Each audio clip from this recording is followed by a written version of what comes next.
Hello students. आज हम BSc first year chemistry second paper यानी कि ऑर्गेनिक केमिस्ट्री का जो थर्ड यूनिट है उसमें हेलोजिनेशन ऑफ एल्केन्स का रिएक्टिविटी एंड सेलेक्टिविटी वाला पार्ट जो है उसका सेकंड पार्ट हम डिस्कस करने जा रहे हैं। लास्ट पार्ट में हमने एल्केन्स की हेलोजिनेशन रिएक्शन क्या होती है, उसका मैकेनिज्म क्या होता है और उसमें हाइड्रोजन जो डिफरेंट टाइप ऑफ हाइड्रोजन्स होते हैं, प्राइमरी सेकेंडरी टर्शरी, उसमें उनका रिएक्टिविटी ऑर्डर क्या होता है, हेलोजन्स की रिएक्टिविटी ऑर्डर क्या होता है और वो किस तरह से इफेक्टेड होता है उसके बारे में डिस्कस किया था।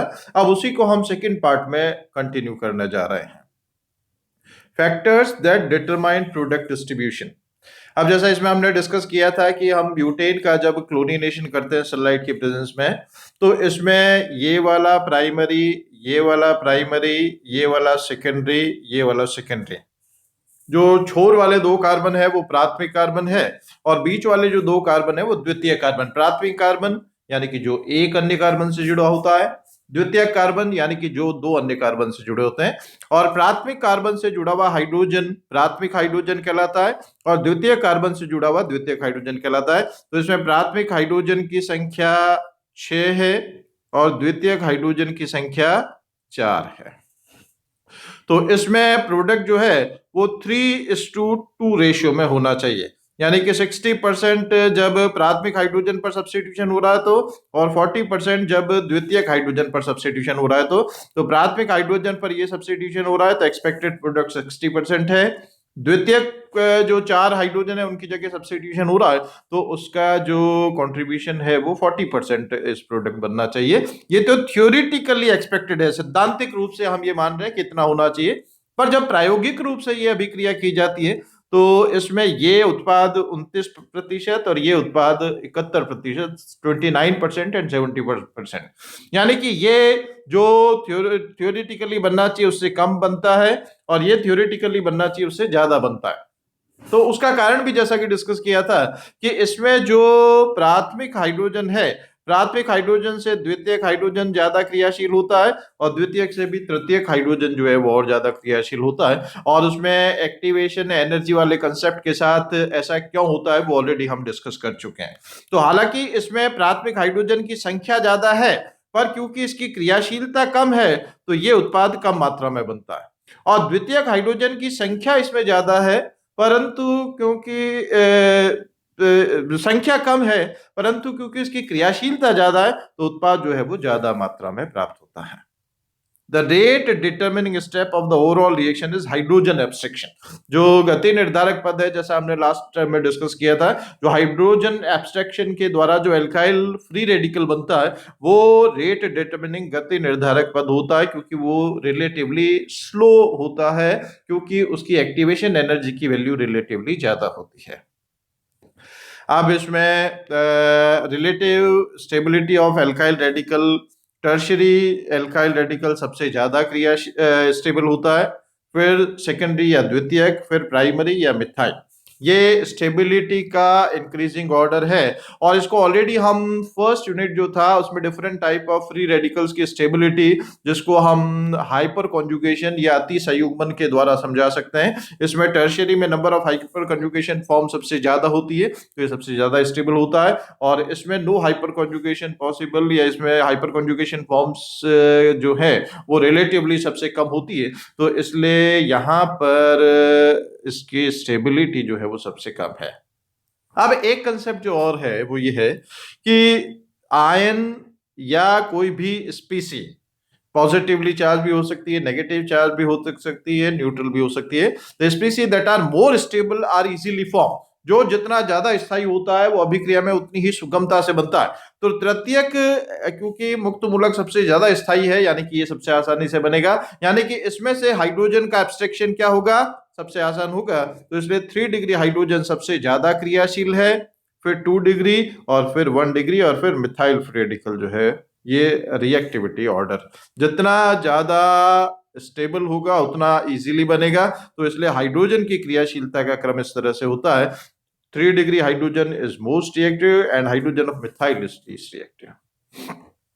the stable alkyl radical is formed faster, therefore 2-chlorobutane is formed faster, and the relative proportion of 2-chlorobutane will be relatively high. अब इसमें ये फिर ब्यूटेन का क्लोरीनेशन का यहाँ पर दे रखा है, यहाँ पर द्वितीयक मुक्त मूलक बन रहा है, यहाँ पर प्राथमिक मुक्त मूलक बन रहा है। तो द्वितीयक मुक्त मूलक क्योंकि अपेक्षाकृत अधिक स्थायी है, ये आसानी से बनेगा, तो ये प्रोडक्ट ज्यादा मात्रा में और ये प्रोडक्ट रिलेटिवली कम मात्रा में प्राप्त होगा।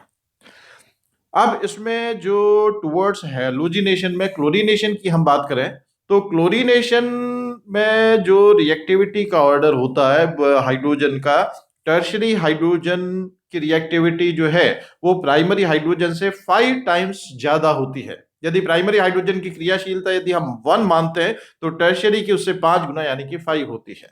And reactivity of secondary hydrogen is 3.8 times more than that of primary hydrogen.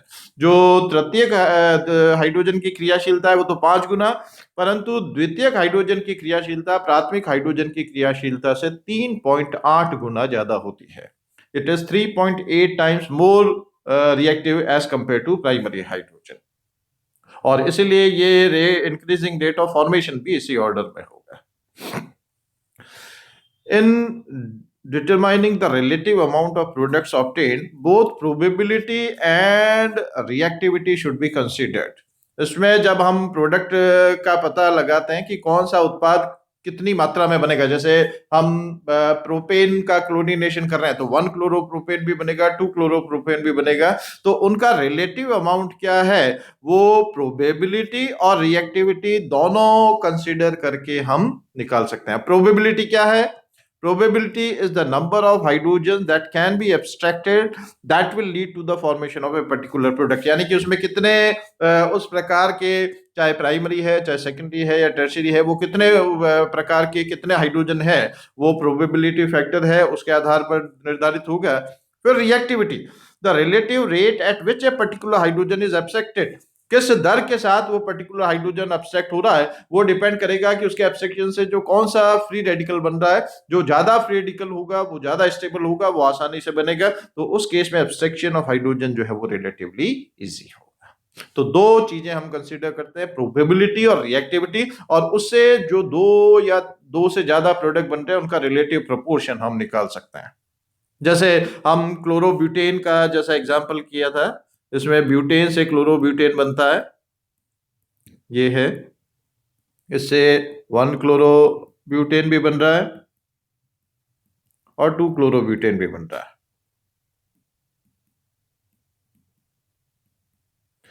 अब दोनों में इसमें प्राइमरी जो है नंबर ऑफ हाइड्रोजन 6 है, उसकी रिएक्टिविटी कितनी है प्राइमरी हाइड्रोजन की 1, तो 6 into 1, इसमें जो रिलेटिव अमाउंट ऑफ 1 क्लोरोब्यूटेन होगा वो 6 होगा।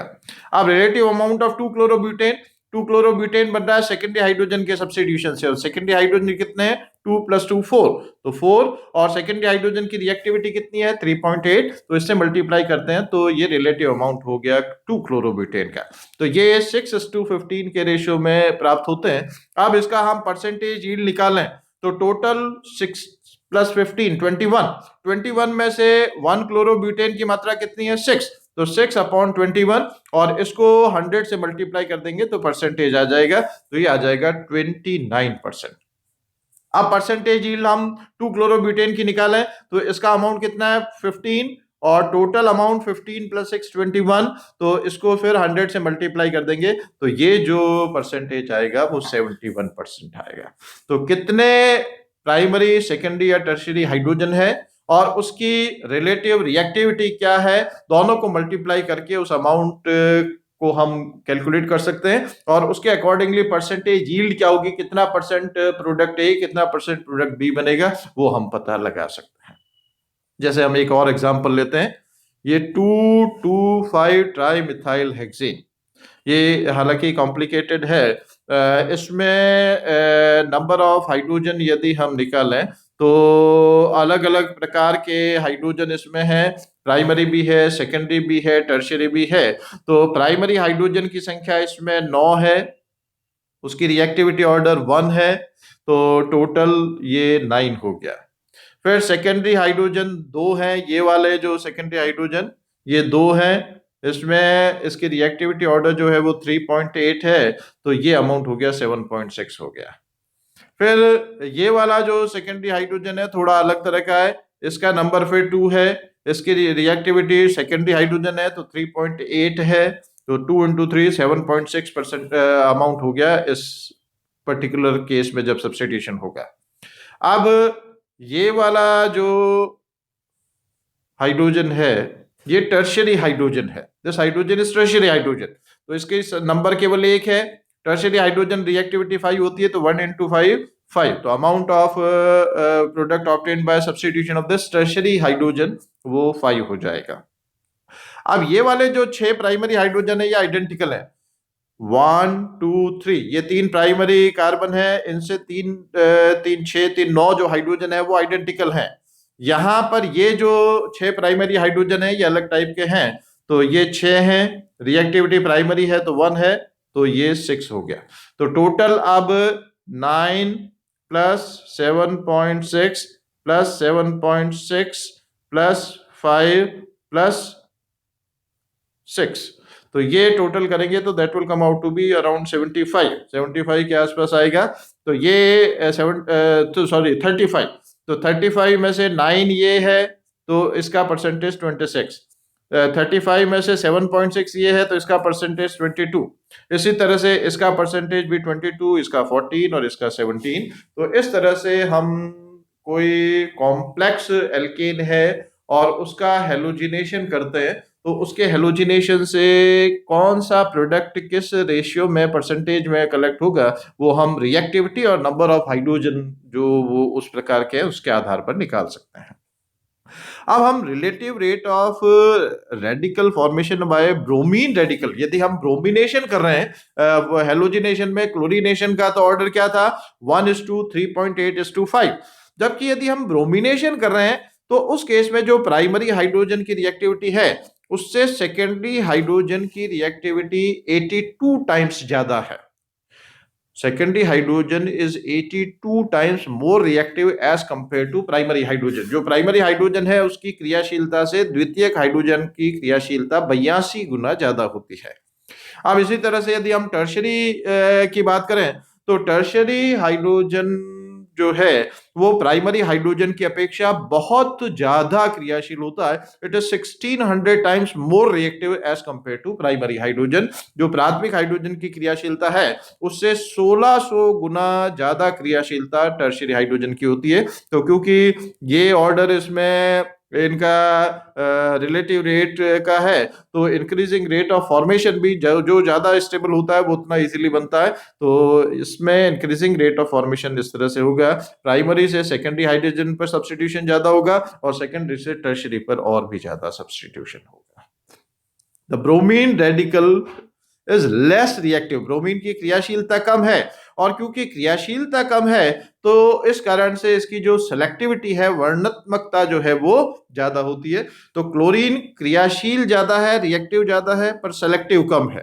ब्रोमीन उल्टा है, ब्रोमीन क्रियाशील कम है, उसकी क्रियाशीलता कम है पर उसकी सेलेक्टिविटी जो है वो ज्यादा है। ये ऑलरेडी हम डिस्कस कर चुके हैं, ये क्लोरीनेशन का है और ये ब्रोमिनेशन का है। अब सपोज हम आइसोब्यूटेन लें और आइसोब्यूटेन का एक बार क्लोरीनेशन कर रहे हैं और एक बार ब्रोमिनेशन कर रहे हैं। वी कैरी आउट क्लोरीनेशन और bromination of isobutane in presence of sunlight. अब यहां पर आइसोब्यूटेन में if you look at it तो उसमें ये वाला हाइड्रोजन या ये वाला कार्बन प्राइमरी है, ये वाला कार्बन भी प्राइमरी है, ये वाला कार्बन भी प्राइमरी है, तो 3 + 3 + 3 9 प्राइमरी हाइड्रोजन इसमें प्रेजेंट है और एक हाइड्रोजन जो है वो क्या है, टर्शियरी हाइड्रोजन है। तो ये कार्बन टर्शियरी कार्बन है और टर्शियरी कार्बन से जो हाइड्रोजन अटैच है वो टर्शियरी हाइड्रोजन है। तो जब इसका क्लोरीनेशन करेंगे तो भी दो प्रोडक्ट बन सकते हैं। प्राइमरी हाइड्रोजन की जगह भी सब्स्टिट्यूशन हो सकता है, टर्शियरी हाइड्रोजन की जगह भी सब्स्टिट्यूशन हो सकता है। इसी तरह से ब्रोमिनेशन भी करेंगे तो उसमें भी प्राइमरी हाइड्रोजन पर भी सब्स्टिट्यूशन हो सकता है और टर्शियरी हाइड्रोजन पर भी सब्स्टिट्यूशन हो सकता है। क्लोरीनेशन के लिए रिएक्टिविटी ऑर्डर प्राइमरी हाइड्रोजन से टर्शियरी हाइड्रोजन की रिएक्टिविटी कितनी गुना ज्यादा है? 5 गुना ज्यादा है। जबकि ब्रोमिनेशन करेंगे तो ब्रोमिनेशन में जो प्राइमरी हाइड्रोजन है उससे टर्शियरी हाइड्रोजन की रिएक्टिविटी 1600 गुना ज्यादा है। तो अब हम इसमें देखें तो यहां पर जब प्राइमरी हाइड्रोजन एब्स्ट्रैक्ट हो रहा है और उसमें जो ट्रांजिशन स्टेट बन रही है उसमें एक्टिवेशन एनर्जी का मान ये है। ये टर्शियरी हाइड्रोजन के केस में है। और जब प्राइमरी हाइड्रोजन सब्स्टिट्यूट हो रहा है तो प्राइमरी हाइड्रोजन जब सब्स्टिट्यूट हो रहा है तो उस केस में जो ट्रांजिशन स्टेट बन रही है उसकी वैल्यू एक्टिवेशन एनर्जी की ये है। तो अब यहां पर एक्टिवेशन एनर्जी की वैल्यू हाई है जब प्राइमरी हाइड्रोजन का एब्स्ट्रैक्शन होकर के फ्री रेडिकल बन रहा है, और जब टर्शियरी हाइड्रोजन का एब्स्ट्रैक्शन होकर के फ्री रेडिकल बन रहा है तो इस केस में एक्टिवेशन एनर्जी की वैल्यू कम है। तो ये वाला जो प्रोडक्ट है वो ज्यादा क्वांटिटी में बनेगा, ये वाला प्रोडक्ट जो है वो कम क्वांटिटी में बनेगा। यानी कि टर्शियरी हाइड्रोजन पर सब्स्टिट्यूशन की पॉसिबिलिटी ज्यादा है और जो प्राइमरी हाइड्रोजन है उस पर सब्स्टिट्यूशन की जो पॉसिबिलिटी है वो कम है। अब यदि हम ब्रोमिनेशन भी देखें तो ऑलमोस्ट यही पैटर्न है, और जैसा कि हम डिस्कस कर चुके हैं क्लोरीनेशन में जो फर्स्ट स्टेप है वो एक्सोथर्मिक है, ऊष्माक्षेपी है, पर ब्रोमिनेशन में ये जो फर्स्ट स्टेप है ये एंडोथर्मिक है, ऊष्माशोषी है। तो अब यहां पर देखिए ये प्राइमरी हाइड्रोजन के सब्स्टिट्यूशन के केस में एक्टिवेशन एनर्जी है, ये टर्शियरी हाइड्रोजन के केस में एक्टिवेशन एनर्जी है। तो यहां पर एक्टिवेशन एनर्जी की वैल्यू में डिफरेंस इतना है, जबकि यहां पर एक्टिवेशन एनर्जी की वैल्यू में डिफरेंस जो है वो ज्यादा है।